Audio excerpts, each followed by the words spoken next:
We are in an age of disinformation.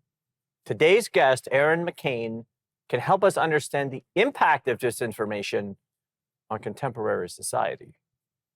Aaron, welcome to Open Source. Hey, thanks for having me, man.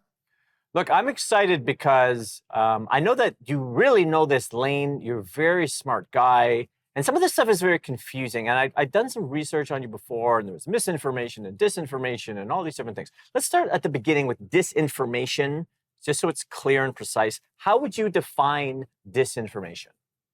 Yeah, no, I really appreciate this opportunity, Bobby. So let me give you like the 45-second, set the table so we can have a good conversation the rest of the time. Right.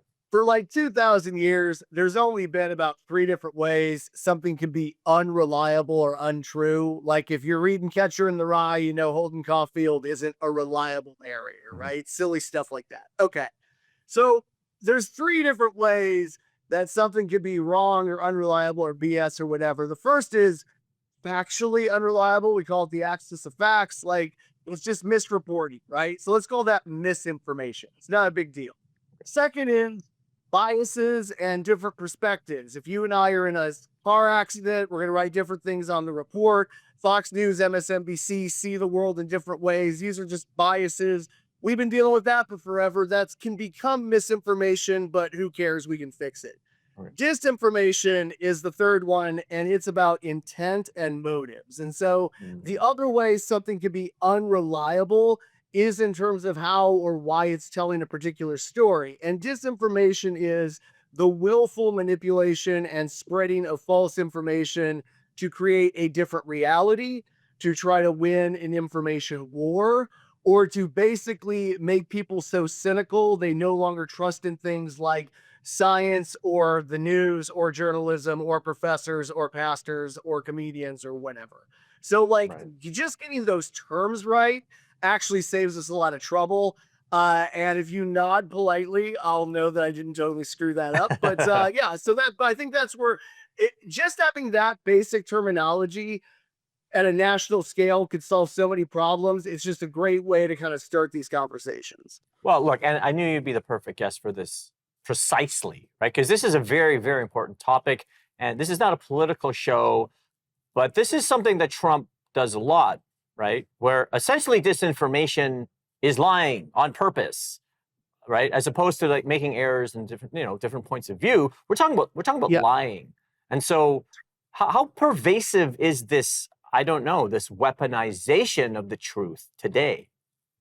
Well, there's good news and there's bad news. And this is where, if I'm on the local news, I just kind of keep this super simple, but like, this is kind of fun to kind of unpack it. Mm-hmm. There's this thing called reality, and it's not as settled as folks would maybe hope. And it's basically a bunch of nerds. Like if you're watching Indiana Jones, The Last Crusade, there's the knights guarding the Holy Grail, right? In a Marvel movie, there's Doctor Strange defending timelines. Well, the nerds that kind of keep reality tethered for 2,000 years are philosophers and rhetorical theorists and religious folks. And what happened in the 20th century is that we had 3 bad things ram into each other, which is postmodern political culture, which doesn't believe in truth, unregulated technology, and a constitution that was trying to keep up with all this stuff because you can, but everything happened really fast. And that dumpster fire, man, is really hard to entangle. So to go back to Trump's example, Trump is a premier postmodern politician. Like he's kind of like the GOAT of being whatever that is. In a world where we're in a post-fact society, where there's a depth of expertise, where you can debate what is happening on the ground and people disagree on reality, that's a whole new ball game. And so as a disinformation expert, I even shy away of throwing too much shade on even that instance of Trump, let's say, willfully manipulating reality, because he's playing by the rules that we allowed politicians and society to play by, if that makes sense. Like if it was 2002, none of this BS would fly, right? Like, remember, like, Howard Dean got thrown out for like talking too loud. Like, we used to really, really, really You know police what, our like Aaron, politicians. We stopped doing it. I'm gonna have to go to commercial, but Yeah. this is the beginning of a really powerful conversation. I've got Aaron McKain here on open source.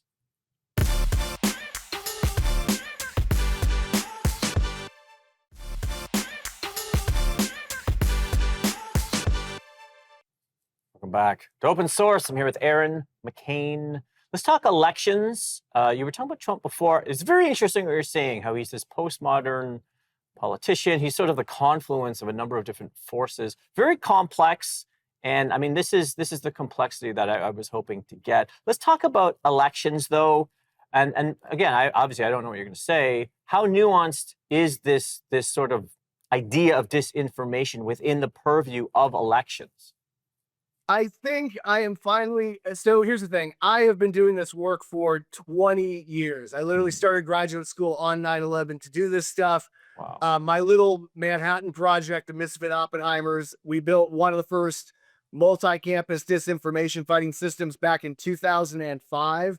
And the reason we were so early is that we were using comedians as the barometer and the canary in the coal mine to figure out when reality tips and disinformation becomes the new paradigm of reality. So, like in 2005, Jon Stewart was the most trusted name in news. So, like, people forget how weird moments like that are. So, when you're talking about today's election, the fact that Joe Rogan played such a huge part of it surprises us zero. But you have to understand that we're not in the era anymore of like, let's argue about Mitt Romney about a binder full of whatever, or did this politician slightly exaggerate the truth? Everyone's living in two different worlds. And since me and my teams work on the left and right, and I crossed the filter bubble in 2018 and became a echo chamber diversity hire at a MAGA adjacent Bible college to see if we could get everyone to bring reality back together. So I left the wokest school in America and then went there and then got those folks to talk to each other about reality and disinformation. But what we knew this summer is that it's not a cliche anymore to say that we're living in two different worlds. We're literally living in two different worlds. There are two different scientific paradigms. There are two different accounts of the last 5 years of American history. There are, I mean, it's just, Can I push back on that? Can I push back on that a little bit? I mean, because I'm going to change all my questions because what you're saying is so interesting.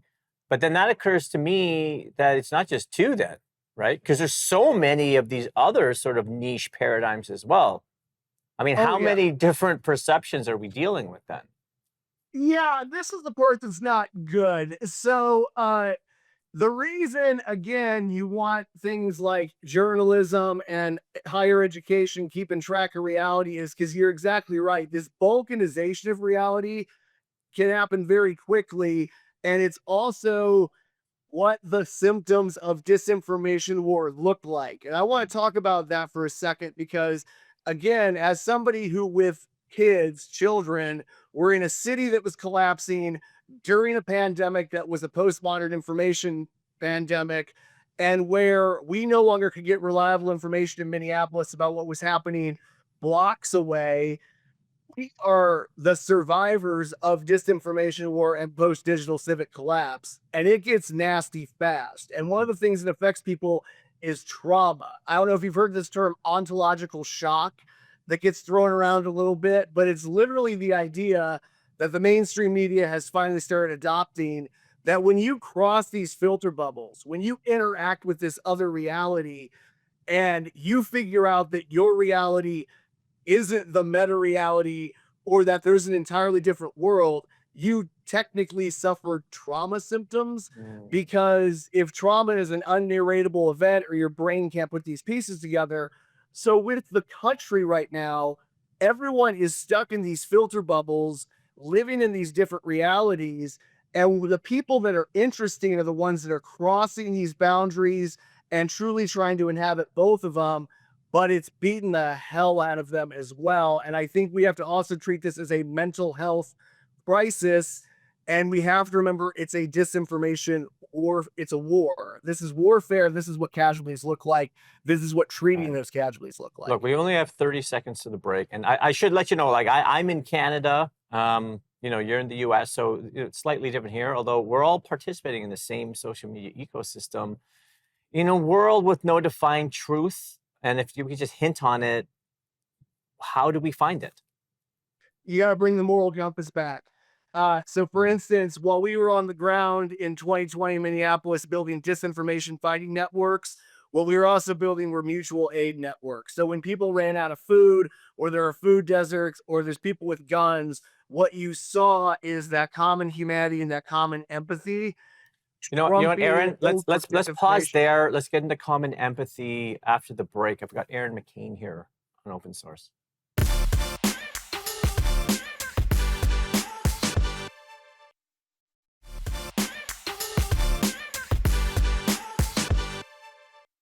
Welcome back to Open Source. I'm here with Aaron McKain. So you started to talk about empathy in society and all the things that ties together. And it just so happened, and actually it was a bit of an accident, this segment is about society. So I think it ties in very nicely. Let's talk about the impact of disinformation on society. Yeah, I mean, look, we have all, maybe it's not as bad in Canada. I hear it's a little less effing crazy up there. We've had that experience where we're losing friends and we're losing family members and we're losing the tether on reality. And we have entered into an era where everything we know about science, about J6, about the summer of Floyd, about whatever is up for question. And the only thing, like, look, we're in a bad 80s movie, people. I don't know what to tell you. So the way you win the bad 80s movie is you got to Bill Murray it. You got to Ghostbusters to it. People have to recognize their common humanity and empathy and that moral compass and decide what reality they want to occupy and allow others to occupy, which again is why my group does things like get evangelical Christians and super woke queer kids to make art during the pandemic about their shared mental health crises. Or, that's actually pretty good. Well, okay, but let me jump in here. And what you're doing is fascinating. And you're welcome back on my show anytime, man. I'm really enjoying the conversation with you. But it also raises some interesting questions, right? Because if people don't even know they're in an echo chamber, or they just think the other echo chambers are lies and their echo chamber is the only true echo chamber, how do we get to this point, as you say, where we can sort of compare notes? Because it seems like people are very contented to stay in their lane where they kind of know the way society is structured. They don't want to deviate from that. I completely agree. And we have to treat it like any other kind of like mental health / political crisis. And look, there's lots of me's out in the world trying to do our little part. So I'm just proud to be part of that community. And we're all trying to figure out how you nationally scale something to solve this. So the Hail Mary I'm throwing is to comedians. I'm being serious. And our logic there is comedians got us into this mess and comedians can get us out of this mess, because in a world of balkanized culture and balkanized reality, there's not many things that everyone still is on the same page with, right? Everyone's watching NFL football. Everyone's watching Saturday Night Live. Everyone laughs when something is funny. And that's not an incidental point. Laughter is a shared affective experience, just like horror or disgust or anything else. And comedians, truthfully, or pastors, but comedians are easier, have the ability to bring people back together to recognize the absurdity of the realities that they're living in. Like, if your body and brain last, you can't deny that. That's the importance there. And it's those shared affective experiences that can help us start untangling the rest of this reality mess. Like, no one needs like a Rogan for the left. We need a Manhattan Project that brings people together on what reality is. Well, okay, but so this is what I was going to say, because I remember, I'm half Chinese, so I'm 47 years old, but I look like I'm 11. But I remember when Friends came out, Seinfeld, the whole world was watching NBC, Thursday at 9 p.m. or 8 p.m. or whatever it is, right? We had these shared experiences. We all participated in them. And those are gone now. Like we're all curating our own little media ecosystems. Is this a big problem as well? It's an enormous problem, and I appreciate you bringing this up because what everyone in like the disinformation and AI safety community, go figure, misses is that this is a cultural problem. This is a Mhm. crisis of code, culture, and constitutional law. And if we don't get a handle on that culture problem, there is no solution, which is why in the US we have things like Project 2025. And if I can't get comedians to get behind my thing, maybe Canada wants the Norm Institute for Digital Humanity. I don't know. But yeah, we have to rethink these large cultural experiences. But again, in the US, the MAGA team knows this. They have an aesthetic paradigm, a cultural paradigm, and an educational paradigm. We don't have anything comparative on the left or like the old school ACLU wing of things in the US. And that's one of the reasons why this situation is so dangerous for us, although it's dangerous for everyone in the I mean, my mind is being blown with every sentence that you utter, and Man, you're 47, man. We're uh, both 47. Yeah. I know. But you're gonna have to come back. Look, we've got one more segment. I want to talk about the future. Let's unpack what we can. Obviously, this is just the beginning of a larger conversation. I've got Aaron McKain here on open source.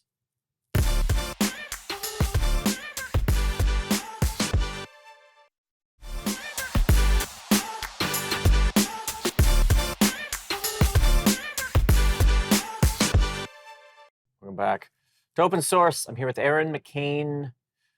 Let's talk future. I don't know. I don't know. I'm just gonna throw this out there. Chalk as long as you want, and I'll guide as appropriate. But I'm looking at the future here. I'm looking at disinformation. I'm looking at all these different media ecosystems. I'm looking at this. I don't even know if you can call it a bifurcated society because it just seems like there's 35 different subcultures now. What does the future hold in this disinformation space? It's not great unless, again, and I keep going back to the same example because I think it's really important. I'm somebody who wakes up optimistic that we can solve this stuff because, again, I'm just part of a tradition of 2,000 years of nerds who get brought in to solve this stuff. Like we dealt with the Dark Ages, we dealt with, the printing press. We can deal with this, but you have to deal with it. And so let's talk about what not dealing with it looks like. It's an AI apocalypse. It's everyone living in their own reality with their own set of scientific facts. It is losing the 21st century and losing a disinformation war. And it's probably political balkanization and guns, plus the AI, which nobody talks about, doesn't actually know how to assess academic research. So it doesn't even know what's true or false. So that's bad. Let's just call that bad.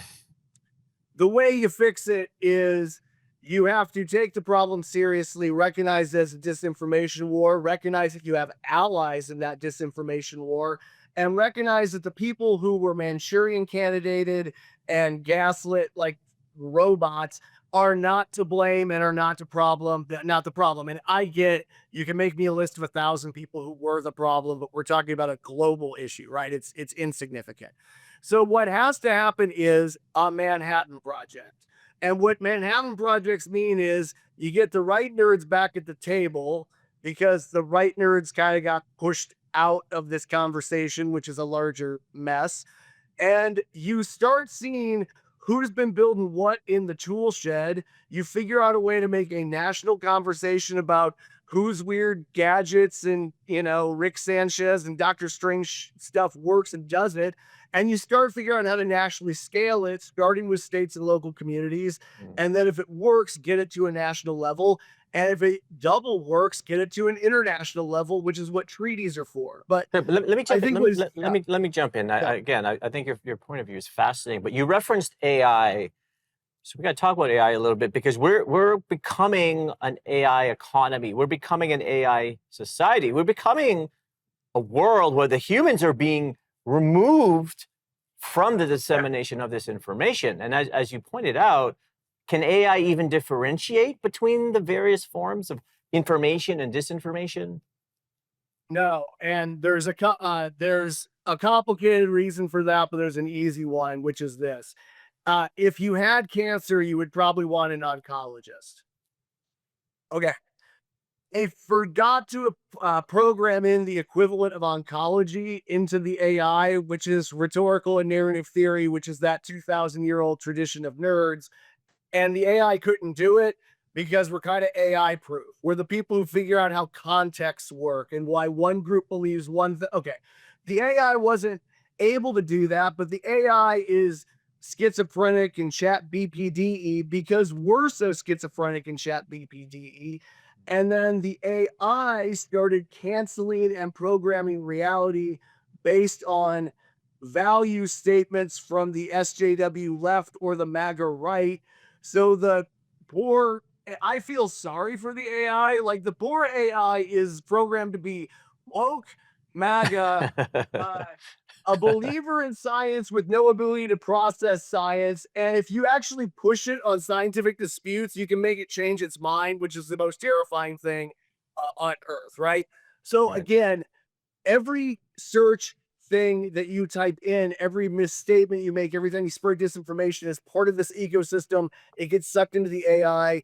This is a Manhattan Project moment. We have to seize it. Okay, I'm gonna have to end it now. I will say the best takeaway is that we have to feel bad for the AI because it's learning from us flawed humans. Aaron, you've been a great guest. Hey, I really, really appreciate it, Bobby. This is a blast. Thanks, man. It's a mind-blowing conversation. There's a lot to unpack there, but really it's about how different we are in society and how can you come together to share information. And look, disinformation is only going to get more challenging in the AI space. We'll see you next time on Open Source.